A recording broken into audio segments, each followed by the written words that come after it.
Not even the All-Star break could slow down the surging Vancouver Canucks, winners of 13 of their last 16 games and enjoying top spot in the Pacific. Welcome to Instant Analysis presented by Tylenol Rapid Release Gel Caps. Rapid Release for rapid relief. We're joined by Canucks Insider Dan Murphy, who's in New Jersey ahead of their tilt against the Islanders on Saturday. Now, Dan, lots of chatter that, Vancouver's been really good, but they're just as close to first place in the West as they are out of a playoff spot entirely. So are you confident they're legit, or is this more of a product of a weaker division?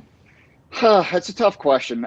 I think that probably a little bit of both. I mean, nobody's claiming that the Pacific Division has a bunch of world beaters, but you mentioned those 13 wins in 16 games. Only 4 of those wins have come against Pacific Division teams. 9 were against teams outside of their division.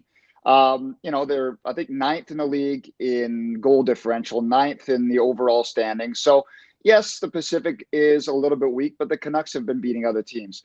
I will say this, they do have legitimate high-end talent, legitimate pieces that can drag this team along. The underlying numbers haven't been great through these last 16 games, but guys like Pettersson, Miller, Besser, Quinn Hughes, and even Jacob Markstrom have been outstanding. And sometimes when you have 4 or 5 high-end pieces that can drag your team through stretches where it's not playing so great. So I would say they're a legit team, but I wouldn't say that they're a legit cup contender. Let's say that. Well, and that's kind of where I was going next, Dan, is you looked at those pieces even from day one and thought, this team could be on the bubble to make the playoffs. And now at this point, you're going, it's not so far-fetched, but you don't see them being a contender even at this stage and how well they've been? Like, should Travis and Green and co go full out at this point, or no? Well, I think that probably they've, adjusted the goalposts a bit. I mean, the line at the start of the season was, we want to be a playoff team this year. That's what they went in the season saying. It wasn't, the last couple of years is we want to have meaningful games down the stretch. This year was different. We want to be a playoff team. We expect to be a playoff team. But now, considering where they are in the standings, 8 points clear of the second wild card. So if they were to miss the playoffs at this point, I think it would be a major disappointment, almost even a bit of a choke job. I think they can maybe adjust the goalposts a little bit. They should say, yes, we're going to make the playoffs, and now perhaps we can make a little bit of noise once we get there. But I don't think I would put them up in the echelon of the St. Louis Blues or the Lightning or the Capitals at this point. I just don't think they're quite ready to be mentioned in the same breath as the top tier teams.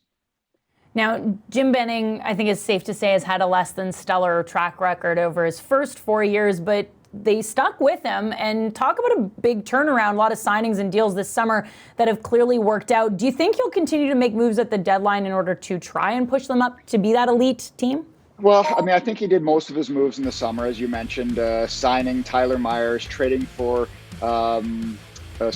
Tyler Myers, signing Fantenberg, signing Jordy Ben, trading for JT Miller. These were kind of the moves he made to get this team to make the next step.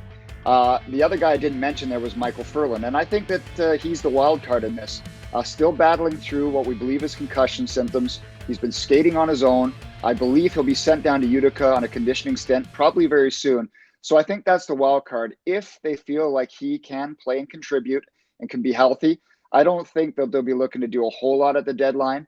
If they believe that he can't play and he's a question mark, then maybe, yes, I'll look for a little bit more for a player with a grittier side for down the stretch and into the playoffs. But they don't have a whole lot of cap space. So I don't think Benning will be very busy, but he might be looking to upgrade if Michael Ferland is deemed a guy they can't really count on down the stretch. One thing that's nice is that we're having this conversation at all, and it isn't just hoping to win a couple games here and there. Thanks a lot, Dan. Thank you, Danielle.